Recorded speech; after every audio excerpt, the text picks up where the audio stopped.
My sister framed me of rope 8 years ago, but the truth has finally been revealed. My sister Rachel was always the golden child in the family. Growing up, she could do no wrong. High school ended and I didn't complain much, but I felt I had to move out and explore things on my own as well. For the next few years, I went to college in a different city, and in 5 years got my MBA. Managed to land a job back in my home city.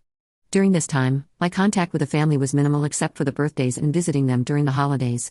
My sister was never the brightest of the bunch since she barely managed to get through high school. She dropped out of college and my parents helped her set up a small clothing shop so she could get off her feet. I was happy for her, but I had my own life. I also had a boyfriend, Jack, who I met in college and was from the same city. When we returned back home, we moved in together. He was also able to find a job soon enough, and we started to focus on our lives and each other.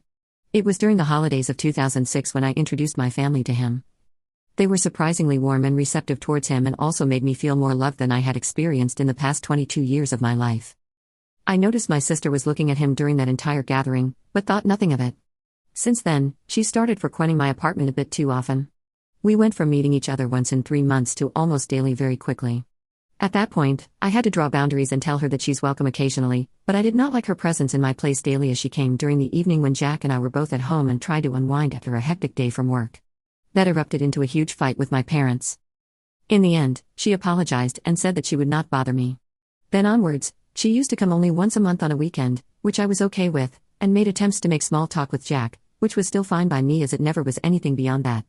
Things went on this way for some time. And in 2009, he proposed to me, and we announced our engagement to the entire family.